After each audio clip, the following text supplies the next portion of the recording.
सॉर्डेला eight मंताउ।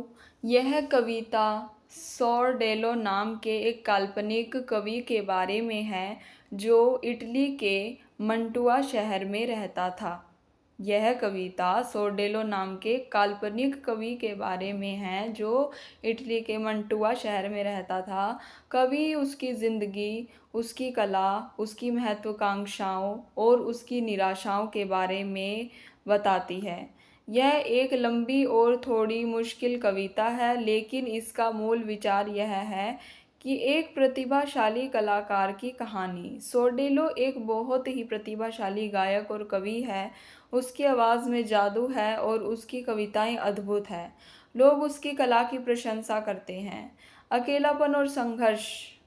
सोडेलो अंदर से अकेला महसूस करता है। उसे लगता है कि दुनिया उसे पूरी तरह से नहीं समझती। वह अपनी कला को और भी ऊंचाई पर ले जाना चाहता है, लेकिन उसे रास्ते में कई मुश्किलें आती है। उसे दूसरे कलाकारों से ईर्ष्या का सामना करना पड़ता है और उसे लगता है कि उसकी प्रतिभा को सही पहचान नहीं मिली है।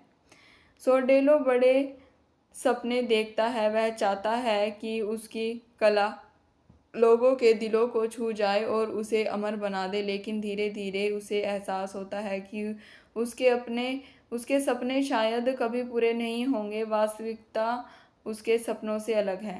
पहचान और महत्व की तलाश। सार्डेलो हमेशा यह जानने की कोशिश करता था कि उसकी कला का क्या महत्व है। क्या लोग सच में उसे समझते हैं? क्या उसकी कला का कोई स्थायी मूल है? वह अपनी पहचान और अपने काम के महत्व को लेकर परेशान रहता है। अंत में कविता के अंत में सोडेलो एक रहस्यमय तरीके से गायब हो जाता है। यह शायद दिखाता है कि उसकी कला और उसकी पहचान दुनिया में पूरी तरह से स्थापित नहीं हो पाती है। आसान शब्दों में यह कविता एक ऐसे प्रतिभाशाली कलाकार की कहानी है जो अपनी कला को लेकर बहुत उत्साहित है, लेकिन उसे दुनिया से पहचान और सराहना पाने में मुश्किल होती है। वह बड़े सपने देखता है, लेकिन वास्तविकता उसके सपनों से अलग निकलती है और अंत में वह कहीं खो जाता है। यह कविता कला, महत्वाकांक्षा और कलाकार के अकेलेपन जैसे बड़े विचारों के बारे में है। रॉबर्ट ब्राउनिंग ने इस कविता के लिए ऐतिहासिक किरदारों और स्थानों का इस्तेमाल किया है, खासकर 13वीं शताब्दी के इटली से।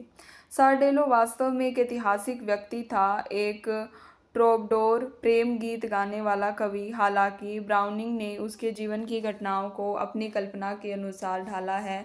मंटुआ उस समय एक महत्वपूर्ण सांस्कृतिक केंद्र था। इस ऐतिहासिक पृष्ठभूमि का इस्तेमाल कविता को एक खास माहौल का गहराई देता है। कविता में अक्सर एक ही घटना या विचार को अलग अलग दृष्टिकोणों से दिखाया जाता है। कभी कभी सॉर्डेलो के मन की बात बताता है तो कभी आपस के लोगों की राय सामने रखता है। इससे कहानी और भी, या जो पोयम है हमारी, वो और भी दिलचस्प और थोड़ी रहस्यमयी बन जाती है। ब्राउनिंग की भाषा अक्सर बहुत घनी और जटिल होती है।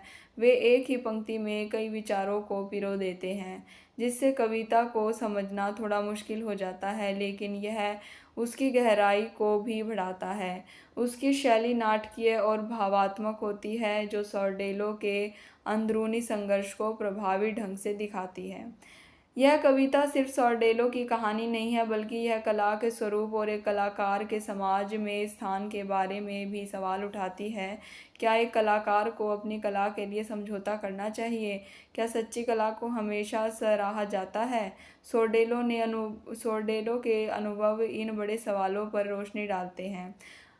पूरी कविता में एक अधूरेपन का एहसास बना रहता है। सॉर्डेलो कभी भी अपनी पूरी क्षमता को हासिल नहीं कर पाता और अंत में वह गायब हो जाता है।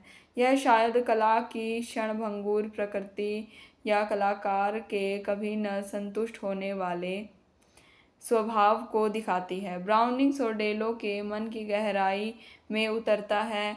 हम उसकी महत्वाकांक्षाओं, उसके डर, उसकी सुरक्षाओं और उसकी रचनात्मक प्रक्रिया को करीब से देखते हैं। यह कविता एक कलाकार के मनोविज्ञान पहलू का एक गहरा अध्ययन है। ब्राउनिंग शायद इस कविता के माध्यम से यह दिखाना चाहते थे कि एक प्रभावशाली व्यक्ति की दुनिया की जटिलताओं और अपनी खुद की कमज़ोरियों से जूझ सकता है। यह सफलता और पहचान की पारंपरिक धारणाओं पर भी सवाल उठाती है। सोडेलो एट मंटुआ सिर्फ एक कवि की कहानी नहीं है, बल्कि यह इतिहास, मनोविज्ञान, कला के दर्शनों और मानवीय महत्वाकांक्षाओं का एक जटिल मिश्रण है। इसकी गहराई और अस्पष्टता इसे बार बार पढ़ने और सोचने लायक बनाती हैं।